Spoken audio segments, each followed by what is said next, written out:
Hola, buenas tardes. Vamos a ver hoy el tema 8 de Psicología del Pensamiento, solución de problemas.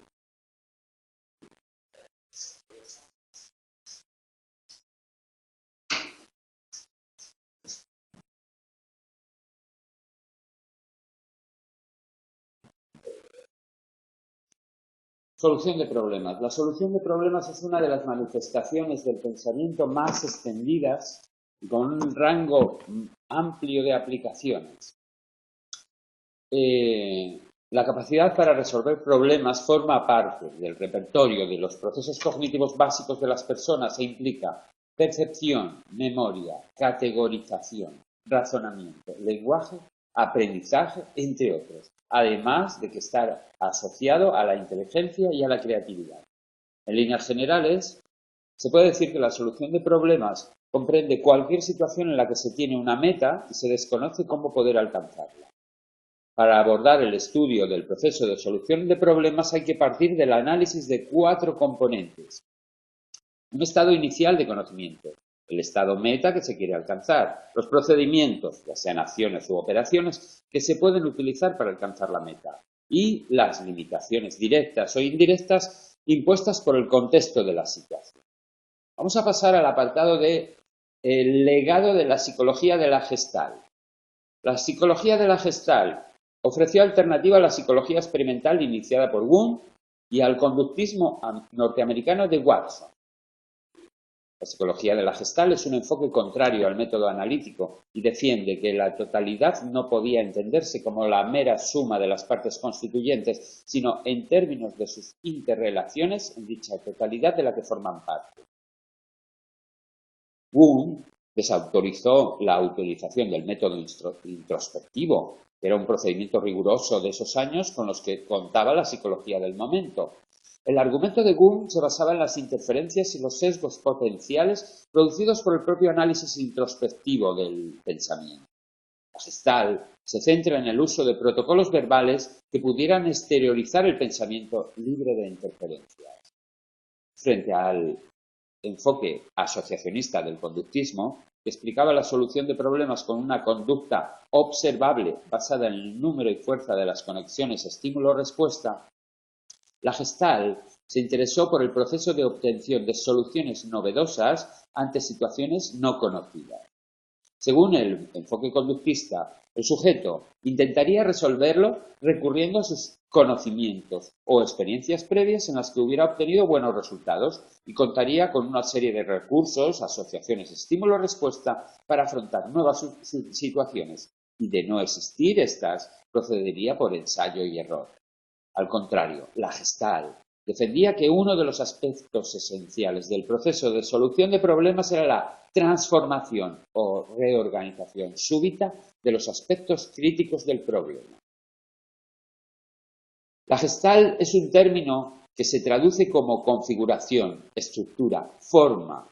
Significa, según Wertheimer, totalidad integrada y articulada en la que la naturaleza, el lugar, el papel y la función de cada una de sus partes son lo que son por la propia naturaleza de la totalidad.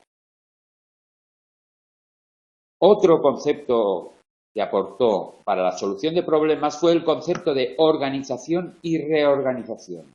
Y está el principio de pregnancia, en el que las totalidades hay una organización inherente, caracterizada porque es la organización más simple, la mejor organización posible con coherencia y sentido. En el proceso de solución de problemas se parte de una situación opaca, confusa y sin sentido, y por medio de la reorganización se podrá alcanzar una mejor comprensión de la naturaleza del problema. En el problema de los 9 puntos se aprecia la organización, tanto la organización como la reorganización. Tenemos ahí la formulación del problema de 9 puntos, donde se pide conectar todos los puntos con 4 líneas, o menos, sin levantar el lápiz del papel.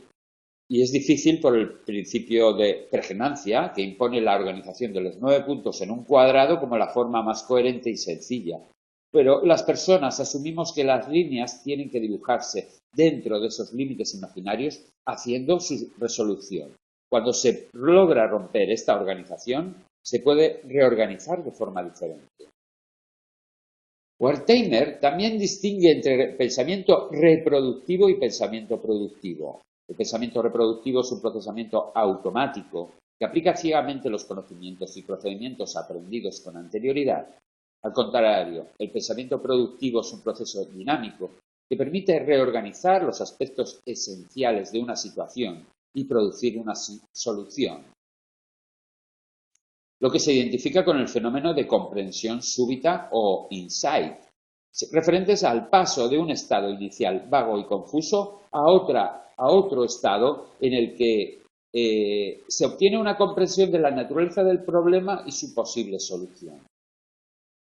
El pensamiento reproductivo, cuando se aplica mecánicamente a situaciones iguales o semejantes a las que el problema se resolvió con éxito, esto, aunque es útil en ocasiones, puede llegar a ser un obstáculo para el descubrimiento de una estrategia. Es lo que se conoce como fijación funcional, Dunker. Luchtins ya había demostrado que la aplicación repetitiva del mismo procedimiento para resolver un problema puede bloquear la aplicación de procesos alternativos y más eficaces. El diseño del experimento de Luchtins lo aplicó a más de 900 sujetos y encontró los mismos resultados del efecto Einstein, que es una aplicación mecanizada de un procedimiento ya aprendido y que genera un estado mental ciego en el planteamiento del problema. No obstante, la aplicación mecanizada de aprendizajes anteriores no solo es útil y eficaz, sino necesaria para resolver problemas similares. Desafortunadamente, también puede convertirse en un obstáculo en la solución de problemas nuevos o en el descubrimiento de innovaciones en los procedimientos de resolución aprendidos. Pues bien, los estudios de fijación funcional de Dunker fueron bien recibidos por la comunidad científica de la época. Dunker estaba interesado en saber cómo se generaba la solución y cuál era la estructura dinámica del propio proceso de solución de problemas. Por ejemplo, les propuso de que si una persona tiene un tumor de estómago inoperable y existen unos rayos de alta intensidad que destruyen el tejido orgánico, ¿cuál sería el procedimiento para eliminar el tumor con la aplicación de estos rayos, pero evitando al mismo tiempo la destrucción del tejido sano que lo rodea? Bien, los sujetos que participaron en las sesiones debían resolver el problema, pensando en voz alta todo aquello que se les iba ocurriendo mientras intentaban llegar a la solución. El método de pensar en alto de la Gestalt es distinto al introspectivo, porque en este método el sujeto se encuentra centrado en el problema y verbalizando su pensamiento, mientras que en otro, el introspectivo, el sujeto pensante se convierte en objeto de su propia atención. Pues Dunker encontró que generalmente la solución no se alcanza en un solo paso, sino en varios, a partir de la obtención de las propiedades esenciales o el principio general de la solución. A este principio lo denominó valor funcional de la solución y consiste en una reformulación del problema original, pues la solución final se alcanza a medida que este principio general se va concretando en cada paso. El interés de Dunker era conocer cómo se desarrollaba y se integraba una solución dentro del sistema de conocimiento del propio sujeto y no tanto en la viabilidad de las propuestas de solución en sí mismas. Las distintas propuestas de solución que daba el sujeto, según iba pensando en voz alta, se agruparon en tres principios generales. Estos principios eran evitar el contacto entre los rayos y el tejido sano, en la inmunización del tejido sano, y el tercero era la reducción de la intensidad de los rayos en su trayecto por el tejido sano. Pues bien, a partir de estas propuestas de solución se desarrollaban otras fases mediadoras más concretas encaminadas hacia la solución del problema. Estas fases reformulaban el problema original en otro más concreto. En el caso de la primera fase, el problema se concretó en la búsqueda de una vía libre hacia el estómago con el fin de evitar dicho contacto, y se encontró como solución el esófago. Según Dunker, la forma final de una solución se obtiene habitualmente por medio de las fases mediadoras del proceso, cada una de las cuales posee un sentido retrospectivo del carácter de una solución y en sentido prospectivo el de un problema. Durante el proceso de solución, lo habitual era encontrar que el sujeto iba tanteando de forma alternativa la viabilidad de los principios generales y de las distintas fases mediadoras. Por ejemplo, un sujeto podía empezar desde arriba con el principio, para luego volver a retomarlo en la fase que lo dejó, o podría empezar desde abajo porque conocía soluciones semejantes que podía aplicar en la situación planteada por el problema, o incluso las restricciones de este problema podían sugerir una solución, como al estar el tumor situado en el estómago, podía contemplar la solución del esófago por proximidad anatómica. Las aportaciones de la psicología de la Gestalt contribuyeron a que la psicología cognitiva desarrollara el estudio de la solución de problemas como una búsqueda de las interrelaciones entre las partes del problema, que diera como resultado una comprensión estructural del problema. Cuando se alcanza una comprensión estructural, las partes se encuentran reorganizadas, de modo que logren satisfacer los requisitos impuestos por el problema planteado.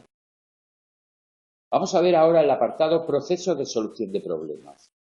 A partir de los años 60 del siglo XX, el enfoque del procesamiento de la información sustentó el marco teórico y metodológico de la investigación sobre la solución de problemas. Los modelos computacionales ofrecían su descripción y explicación dentro del marco formal y riguroso que necesitaba la psicología cognitiva. El solucionador general de problemas de Nebel y Simon constituye el inicio y el marco de referencia como un proceso de búsqueda heurística y estructuración y reestructuración de la representación del problema planteado por la Gestalt. Nebel y Simon describen la solución de problemas como la interacción entre un sistema de procesamiento de la información, un sistema de cómputo con almacenes de memoria, operadores, receptores sensoriales y efectores motores, un solucionador de problemas y un ambiente de la tarea, que comprende factores externos relevantes para esa determinada situación. El solucionador, al enfrentarse al ambiente, representa esta situación como un espacio del problema, y este espacio es la representación en particular que el sujeto hace del ambiente de la tarea configurado por las interacciones entre las limitaciones del procesamiento de la información y el ambiente. Pues bien, este espacio viene definido por los estados, los operadores, las restricciones, las funciones de evaluación y las estrategias de búsqueda. Las investigaciones se han centrado fundamentalmente en dos aspectos: los procedimientos que conducen a las soluciones y las representaciones internas de los problemas. ¿Qué tipos de problemas? La mayoría de estudios coinciden en que hay al menos 4 componentes básicos en el proceso de solución. Un estado inicial, un estado meta al que se quiere llegar, una serie de pasos para conseguir la meta y unas restricciones impuestas. Una de las primeras clasificaciones se basaba en el grado de definición de los estados iniciales y las metas de la situación. Reitman dice que existen 4 tipos.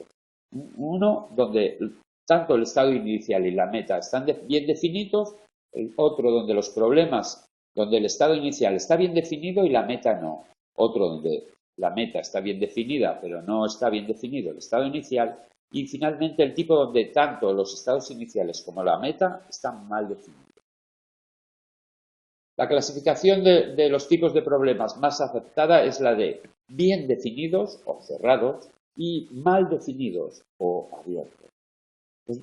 Los bien definidos pueden ser, por ejemplo, anagramas o problemas de ajedrez. Son aquellos que contienen en sí mismos toda la información que permite resolverlos. Su estructura impone unas limitaciones o unos requisitos para alcanzar la solución. Se identifica, en los bien definidos, se identifica con facilidad la meta, los requisitos y el punto de partida para resolver el problema, los pasos u operadores necesarios para su solución. Las personas generalmente no están familiarizadas con el dominio de conocimiento y para resolverlo utilizan estrategias generales de solución, como puede ser análisis medios fines, el heurístico de los análisis medios fines. Por otro lado, los tipos de problema abiertos o mal definidos requieren del sujeto que construya la información necesaria para alcanzar la solución. Suele faltar información sobre algunos componentes básicos del proceso, como la meta, el estado inicial, los pasos, etc. Para resolver estos problemas de la vida diaria, se recurre al conocimiento y a la experiencia. Es lo que se denomina solución de problemas por analogía. Según Simon, los procesos generales para resolver ambos tipos de problemas son los mismos. Lo característico del proceso de solución de los problemas abiertos o mal definidos es estructurar lo desestructurado para que terminen siendo cerrados o bien definidos. Greenough propuso otra clasificación para los tipos de problemas basado en los procesos empleados en la solución. Pueden ser 1. Problemas de inducción estructural, 2. Problemas de transformación y 3. Problemas de reordenación. Inicialmente era útil esta clasificación, pero no todos los problemas pueden clasificarse fácilmente bajo esta tipología, pues se dará frecuentemente la combinación entre categorías. Luego, Greenough y Simon modificaron la tipología anterior en función de la acción cognitiva y de la representación cognitiva.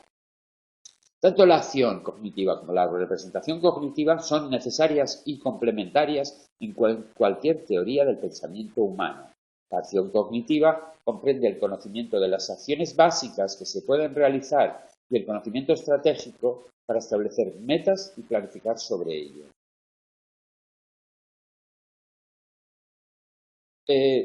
Por otro lado, la representación cognitiva se refiere a la representación de los objetos comprendidos en la situación, la meta del problema, las operaciones y estrategias que se pueden utilizar, así como las restricciones que existan. Pues bien, teniendo en cuenta estos dos conceptos, la acción y la representación, Greenough y Simon analizaron los problemas en tres categorías. 1. Problemas bien especificados. 2. Problemas de diseño y reordenación. Y 3. Problemas de inducción. Vale. Los problemas bien especificados tenían bien definidos los procedimientos y las metas, ¿no? Comprenden una situación inicial o estado del problema y un conjunto de operaciones para pasar de un estado a otro y un estado meta. La tarea es encontrar una secuencia de acciones con la aplicación de las operaciones permitidas para poder alcanzar el estado meta. Comprende además los problemas de transformación de la tipología que hemos visto antes y añade unos subtipos, problemas nuevos, como la Torre de Hanoi, problemas familiares, con metas específicas como problemas de matemáticas, problemas que especifican un procedimiento en lugar de una meta y problemas de representación. El segundo tipo de problemas de diseño y reordenación, las metas se especifican en función de criterios generales en lugar de estados o procedimientos específicos, y la meta es conseguir una nueva disposición o una reordenación de los objetos o conocimientos que se tienen en función de un criterio. Comprende los problemas de reordenación de la tipología anterior, además del conjunto de problemas de diseño y siguientes subtipos: problemas de formación de disposiciones, problemas de modificación de disposiciones, problemas complejos de composición y diseño. En tercer lugar, los problemas de inducción tratan de encontrar un principio general o estructura que sea coherente con los objetos o contenidos del problema. Esta categoría, que permanece igual que en la tipología anterior, analizando mayor número de problemas inductivos: inducción categórica, inducción de estructuras relacionales, diagnóstico, etc. En cuanto a la distinción entre razonamiento y solución de problemas, Greenough y Simon sostienen que tanto el razonamiento deductivo como el inductivo son procesos de solución de problemas que hacen referencia a tipos de problemas y no a procesos en sí mismos. Analizan silogismos categóricos como pertenecientes a la categoría de los problemas bien especificados, pero los silogismos transitivos serían aquellos problemas de inducción, aquellos de problemas de inducción, puesto que la representación integrada de la información es por inducción de la estructura ordenada de relaciones expresadas en las premisas. Una propuesta más global es la de Jonassen, que considera que el análisis de los problemas ha de tener en cuenta las dimensiones, características de la naturaleza del problema, características del contexto en que se presenta o representa y las diferencias individuales para resolverlo. Ahí tenemos la tabla 8, dimensiones explicativas de la habilidad para resolver problemas de Jonassen del 2000. Pues bien, Jonassen dice que la naturaleza de los problemas varía en función de su grado de estructuración, complejidad y abstracción. La estructuración, sobre todo en educación, te presentan un estado inicial bien definido, un estado meta conocido, define la naturaleza de la solución y un conjunto de operadores que permiten resolver el problema. Pero los de la vida cotidiana y en el ámbito profesional no suelen estar bien estructurados, y esto implica no conocer los procedimientos necesarios para la solución, por lo que se recurre a las creencias u opiniones particulares. Respecto a la complejidad de los problemas, se define por el número de elementos o variables que presenta el problema, su grado de interrelación, el tipo de relación funcional y la estabilidad entre las propiedades. Los más complejos son los problemas, aquellos dinámicos, debido a la situación de la tarea y sus variables inestables. Cuanto más complejo, mayor será el número de operaciones necesarias para solucionarlo y mayor la carga cognitiva, o sea, la memoria de trabajo. La complejidad y la estructuración se solapan. Los mal estructurados suelen ser los más complejos, aunque también pueden ser sencillos. Los bien estructurados son menos complejos, puesto que existen variables cuyo comportamiento es predecible. Si aumentan en complejidad es por causa del aumento de las variables y los operadores. Finalmente, la abstracción. Los bien estructurados son más abstractos por no estar en un contexto concreto, no tener contenidos específicos de dominios de conocimiento. Se resuelven con los procedimientos generales y estos procedimientos se denominan métodos débiles. Los métodos fuertes suelen estar mal estructurados, están situados en un contexto concreto y son dependientes de contenido específico. Por ejemplo, Lehmann, Lemper y Nisbet encontraron que el tipo de formación universitaria determinaba el rendimiento en diferentes tipos de problemas. Los de psicología y medicina resolvían mejor los problemas metodológicos, estadísticos y de razonamiento condicional que los de derecho y química. Los resultados manifiestan que si la solución de problemas se encuentra en un contexto determinado y es dependiente del contexto, se desarrollarán procedimientos específicos y concretos. Sin embargo, los problemas bien estructurados pueden situarse en un contexto y dotarse de contenido, formulado como una historieta, por ejemplo, y los mal estructurados pueden presentarse de forma abstracta. Pues bien, con respecto a la representación de los problemas, hay que destacar la importancia del contexto, el formato y la modalidad. Los problemas cotidianos y profesionales se encuentran inmersos en contextos propios y aquella información que puede ser relevante para un contexto puede no serlo para el otro. Otras variables que influyen son las presiones del tiempo impuesto para resolver el problema, imposiciones reguladores de contextos, si son sociales, religiosos, políticos, las interacciones sociales que pudieran ser según el grupo o el ambiente. Además, hay que señalar las diferencias individuales que puede haber por el medio, destacando las dimensiones afectivas y conativas, ¿no? También hay que tener en cuenta el nivel de autoconfianza que influye sobre el rendimiento y la perseverancia para encontrar la solución. Pasamos ahora al apartado procedimientos de solución de problemas. Nebel y Simon describieron la solución de problemas como la interacción entre un sistema de procesamiento de la información, un solucionador y un ambiente de la tarea. Propusieron una metáfora espacial para describir el proceso de solución como un procedimiento de búsqueda a través de un espacio delimitado por unos estados y unas secuencias de acciones que conforman los caminos o trayectos metafóricos hacia la solución. El espacio problema es la representación que el solucionador hace del problema y está constituida por 4 elementos. Una descripción del estado inicial, una descripción del estado meta, conjunto de operadores o acciones que permiten pasar del estado inicial al estado meta y las restricciones impuestas sobre los diferentes trayectos que conducen a la meta. Y el procedimiento para encontrar la solución comprende la secuencia de operadores que transformarán el estado inicial en el estado meta de acuerdo con las limitaciones impuestas. De esta forma se entiende que el proceso de solución de problemas es un procedimiento de búsqueda del mejor trayecto para llegar al estado meta. Una representación exhaustiva del espacio del problema comprendería el conjunto de todos los estados potencialmente alcanzables mediante la aplicación de los operadores disponibles.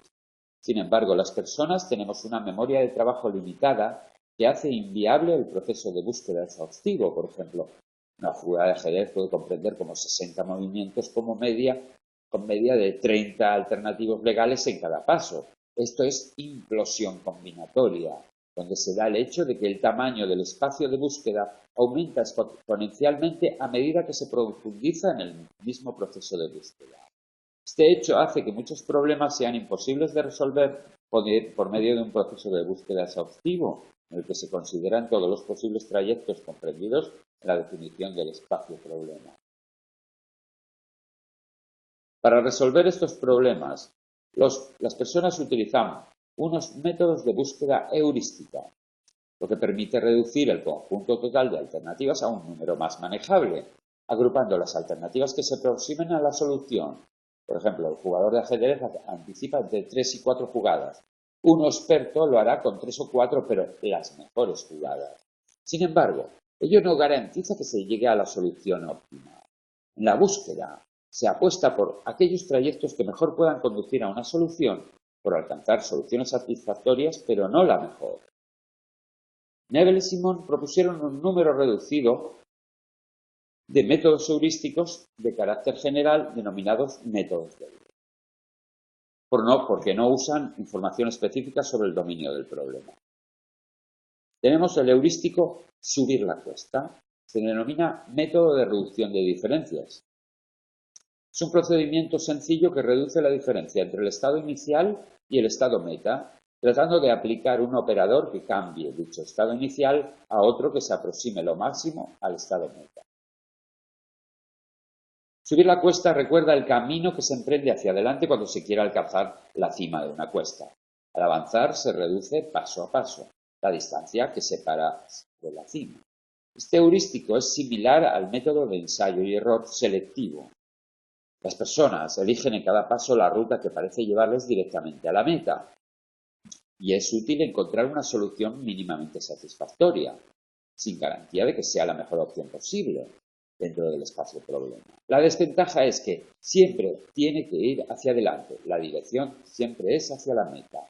Es una estrategia sencilla y útil con ciertos inconvenientes, pues el solucionador puede quedarse atrapado en un punto máximo con una solución satisfactoria, pero distinta del estado meta. Otro inconveniente es que no se pueden generar estados que momentáneamente se alejen de la meta. Siempre se trabaja hacia adelante. No permite dar un paso hacia atrás porque esto supondría alejarse de la meta. La torre de Hanoi, que consiste en pasar los 3 discos del primer pivote al tercero para que queden en la misma disposición, sin mover más de un disco a la vez y sin colocar uno mayor encima del menor. Existen varias formas de resolverlo, siendo la más rápida la que se presenta por los 7 movimientos consecutivos comprendidos entre los estados 1 al 8. Pues bien, Kotowski, Hayes y Simon encontraron que los sujetos utilizaban en primer lugar el método de la reducción de diferencias para resolver la torre de Hanoi o subir la cuesta, reducción de diferencias, y cuando fracasaban con este, entonces aplicaban el heurístico análisis medios fines. Pasamos al heurístico análisis medios fines. Este heurístico reduce la diferencia entre el estado inicial y el estado meta. La diferencia principal entre este heurístico análisis medios fines y el de subir la cuesta consiste en descomponer el estado meta en varios estados submeta. La búsqueda hacia atrás parte del estado meta. Mediante la identificación de los operadores, se pretende ir generando los diferentes estados que logran llegar al estado inicial. El análisis de medios fines es uno de los métodos más conocidos, fruto de la combinación de la búsqueda hacia adelante y hacia atrás. La idea principal es que la reducción de diferencias entre el estado inicial y el estado meta se logra estableciendo submetas o estados intermedios que cada vez se aproximan más al estado meta. Mediante la aplicación de los operadores se reducen las diferencias hasta que estas diferencias desaparecen. Si no se logra reducir la diferencia, se genera un nuevo estado submeta para aplicar el operador y así poder ir reduciendo. Por ejemplo, nuestro estado inicial es que estamos un fin de semana en casa aburridos, con ganas de salir al campo. Es el estado meta. Uno de los operadores que reducirá diferencias sería coger el coche para acercarnos al campo, pero si el coche está en el taller, generaremos un nuevo estado submeta, un amigo que me lleve su coche, para aplicar el operador. Y si este operador falla, que no está en casa o no quiere ir al campo, pues buscaríamos otro nuevo estado submeta. Pues bien, el heurístico análisis medios fines reúne características importantes para este proceso de solución de problemas. Primero, que la búsqueda se encuentra explícitamente guiada por el conocimiento de la meta. En segundo lugar, el estado inicial puede conducir a otros estados submetas que descomponen el problema en partes más pequeñas y más fáciles de alcanzar. Y en tercer lugar, el método puede aplicarse recursivamente hasta conseguir el estado meta. El proceso de planificación es una parte importante de la solución de problemas, al permitir anticipar las consecuencias de las posibles acciones. Con esta anticipación de las consecuencias, se pueden identificar puntos muertos en el trayecto y evitar errores irreversibles o bien errores irrelevantes, pero que supongan pérdida de tiempo. Al descomponer el problema en sus partes, se mejora la búsqueda con la anticipación de soluciones tentativas, permitiendo la corrección e integración de las distintas partes. La torre de Hanoi genera primeras submetas cuando se libera el disco mayor del primer pivote. Podemos anticipar que el tercer pivote colocando el disco pequeño encima del disco grande sería un error. Pues bien, la anticipación de las consecuencias negativas corrige el trayecto y permite colocar el disco pequeño encima del mediano en segundo pivote. La tercera meta es mover el disco grande al primer pivote, etc., ¿no? Bien, pues según el sistema de producción, el análisis del espacio-problema es una descripción abstracta que difícilmente se puede ser representada e implementada en distintos modelos computacionales. Sin embargo, está vinculada al modelo formal sistema de producción de Nebel y Simon. Bien, pues está constituido por reglas y con condiciones y acciones. Las reglas de condición-acción representan el conocimiento para la aplicación de un operador. Las condiciones especifican cómo se pueden aplicar el operador y las acciones describen las consecuencias de su aplicación. Durante el proceso de solución, las representaciones de los distintos estados del problema se emparejan con las reglas que satisfagan las condiciones especificadas y entonces se dispara la acción correspondiente. En caso de existir conflicto porque se emparejan varias reglas, se pone en marcha un procedimiento para la elección de la regla más apropiada. Por ejemplo, se selecciona la regla con más condiciones específicas. Pues bien, los sistemas de producción fueron diseñados para modelar el proceso de solución de problemas, pero se han extendido a otros ámbitos de aplicación y han sido propuestos como modelo de funcionamiento cognitivo en general. El razonamiento condicional se encuentra representado como un sistema de producción. Los problemas bien definidos o cerrados, como la torre de Hanoi, no son representativos de la mayoría de los problemas. Sin embargo, facilitan la investigación sobre el proceso de solución porque el análisis de la tarea es riguroso Y también estos problemas no requieren conocimientos específicos. Y también la estructura está bien definida y permite generar problemas semejantes para así poder estudiar el proceso de transferencia del aprendizaje bajo distintas circunstancias. Vamos a ver representación del espacio-problema. Según la teoría de solución de problemas de Nebel y Simon, las personas representan el ambiente de la tarea como un espacio constituido por posibles estados en los que se realizará la búsqueda de la solución. Disculpen, tengo que interrumpir. Haré una segunda parte de esta grabación. Hemos llegado a la mitad del temario, falta la otra mitad.